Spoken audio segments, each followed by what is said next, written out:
श्रीमद् भागवत नवम स्कंद में 23वां अध्याय अनु दुहा तुर्वसु और यदु के वंश का वर्णन की कथा कहूँगा। आप इसको ध्यानपूर्वक सुने। कृष्ण भगवान आपका कल्याण करेंगे। श्री सुखदेव जी कहते हैं, परीक्षित, यदादि नंदन अनु के 3 पुत्र हुए, सवानर, चसु और प्रोक्ष। सवानर का कानर का सर्जय और सर्ज का जन्मेजय।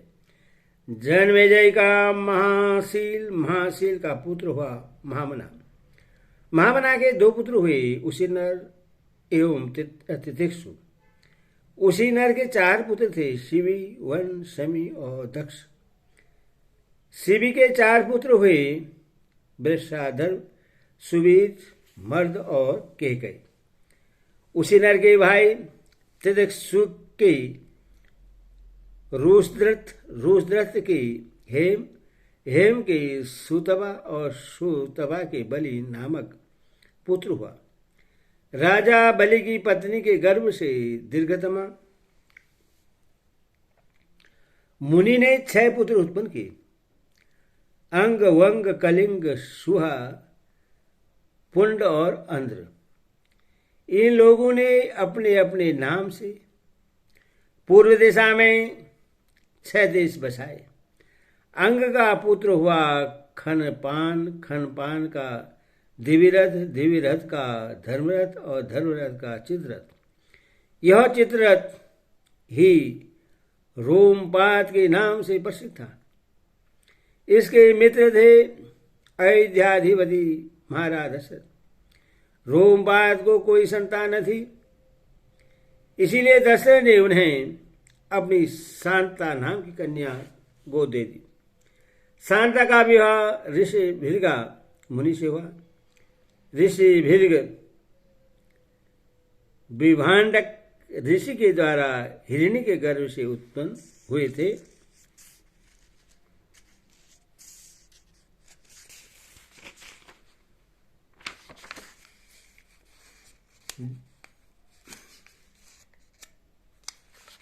बार बार रोमापाद के राज्य में बहुत दिनों तक वर्षा नहीं हुई। तब गणिकाएं अपने नृत्य, संगीत, वाद, हाव भाव, आलिंगन और विविध उपहारों से मोहित करके ऋषि भृग को वहां ले आई। उनके आते ही वर्षा हो गई। उन्होंने ही इंद्र देवता का यज्ञ कराया। तब संतानहीन राजा रोमपाद को भी पुत्र हुआ और पुत्रहीन दशरथ ने भी उन्हीं के प्रयत्न से 4 पुत्र प्राप्त किए। रोमपाद का पुत्र हुआ चतुरंग और चतुरंग का पृथुलाक्ष। पृथुलाक्ष के बृहदर्थ, बृहत्कर्मा और बृहदानु 3 पुत्र हुए। बृहदर्थ का पुत्र हुआ बृहन्मना और बृहन्मना का जयद्रथ। जयद्रथ की पत्नी का नाम था संभूति। उसके गर्भ से विजय का जन्म हुआ। विजय का धीरति का धीरतिवर्त और धीरतिवर्त का सत्कर्म और सत्कर्म का पुत्र था अतिरथ। अतिरथ को कोई संतान न थी। किसी दिन वह गंगा तट पर क्रीड़ा कर रहा था कि देखा एक पिडारी में नन्हा सा शिशु बहा चला जा रहा है। वह बालक कर्ण था, जिसे कुंती ने कन्यावस्था में उत्पन्न होने के कारण उस प्रकार बहा दिया था। अधिरथ ने उसी को अपना पुत्र बना लिया। प्रसिद्ध राजा कर्ण की पुत्र का नाम था वृक्षसेन। यदादि के पुत्र दोहों से बहुर का जन्म हुआ। बहुर का सेतु का आर्वत का गंधार का धर्म का धृत्य का दुर्मना और दुर्मना का पुत्र परिचिता हुआ। परिचिता के 100 पुत्र हुए। ये उत्तर दिशा में मलेच्छु के राजा हुए। यदादि के पुत्र तुर्वसु का वहीन का भर्ग का भानुमान का तिरभानु का उदार बुद्धि, करधम और करधम का पुत्र हुआ मरुद संतानहीन था। इसीलिए उसने पुरुवंशी दुष्यंत को अपना पुत्र बनाकर रखा था, परंतु दुष्यंत राज्य की कामना से अपने ही वंश में लौट गए। परिचित, अब मैं राजा हिताती के बड़े पुत्र यदु के वंश का वर्णन करता हूँ। परिचित, महाराज यदु का वंश परम पवित्र और मनुष्य के समस्त पापों को नष्ट करने वाला है। जो मनुष्य इसका स्मरण करेगा वह समस्त पापों से मुक्त हो जाएगा। इस वंश में स्वयं भगवान पर ब्रह्मा श्री कृष्ण ने मनुष्य के से रूप में अवतार लिया था। यदु के 4 पुत्र थे, सत्राजित, क्रोष्टा, नल और रिपु। सहस्त्रजित से सतजित का जन्म हुआ। सतजित के 3 पुत्र थे, माहय, वेणुहय और हेय। हेय का धर्म, धर्म का नेत्र, नेत्र का कुंती, कुंती का सोहर्जी, सोहर्जी का महिष्मान और महिष्मान का पुत्र भद्रसेन हुआ। भद्रसेन के 2 पुत्र हुए, दुर्मेध और धनक।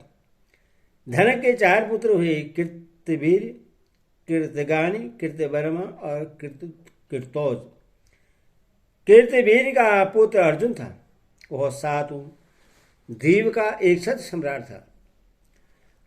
उसने भगवान के अंशावतार से दैत्यान्द्र जी से योग विद्या और अणिमा, लघिमा आदि बड़ी बड़ी सिद्धियां प्राप्त की थी।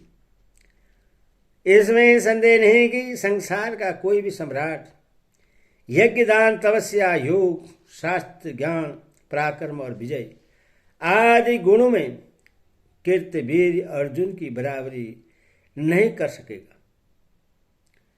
सहस्त्र भाव अर्जुन 85,000 वर्ष तक 6 इंद्रियों से अक्षय विषयों का भोग करता रहा।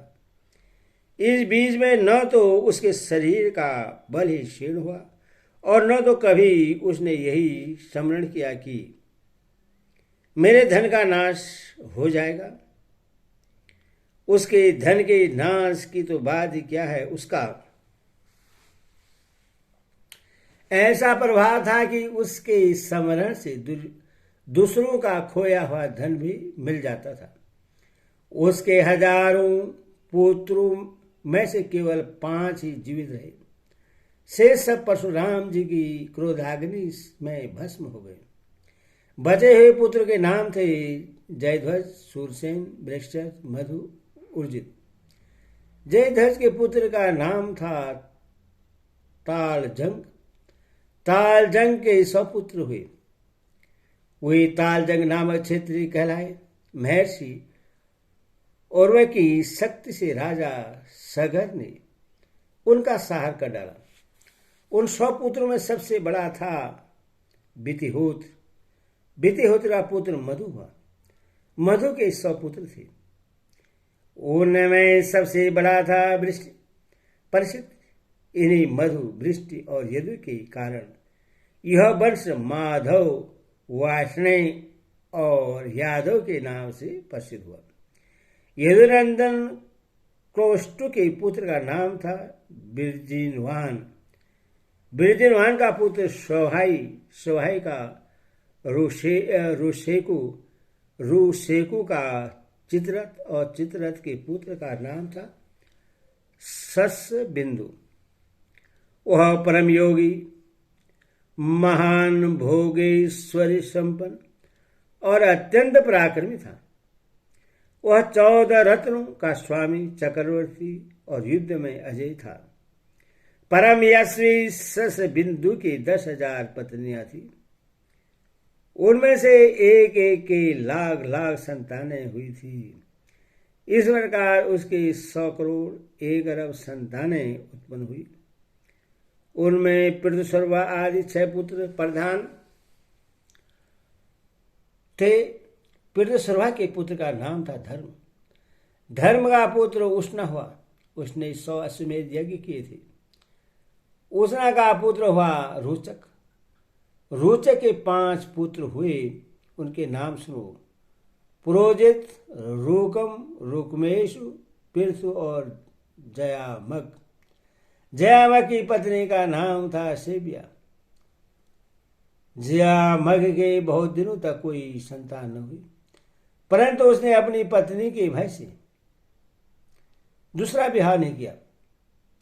एक बार वह अपने शत्रु के घर से भोजिया नाम की कन्या हर लाया। जब सेव्या ने पति के रथ पर उस कन्या को देखा, तब वह चिढ़कर अपने पति से बोली, कबट्टी, मेरे बैठने की जगह पर आज किससे बैठा कर ले आ रहे हो? जयामघ ने कहा, यह तो तुम्हारी पुत्र वधू है। सेव्या ने मुस्कुराकर अपने पति से कहा, मैं तो जन्म से ही बांझ हूं और मेरी कोई सौत भी नहीं है, फिर यह मेरी पुत्र वधू कैसे हो सकती है? जयामघ ने कहा, रानी, तुमको जो पुत्र होगा उसकी यह पत्नी बनेगी। राजा जमाग के इस वचन का विश्वदेव और पितरों ने अनुमोदन किया। फिर क्या था, समय पर सेव्या को गर्भ रहा और उसने बड़ा ही सुंदर बालक उत्पन्न किया। उसका नाम था विदर्भ। उसी ने सेव्या की साध्वी पुत्र वधू भोज्या से विवाह किया। हरि ओम तत्सत। हरि ओम। बोले श्री रामचंद्र की जय।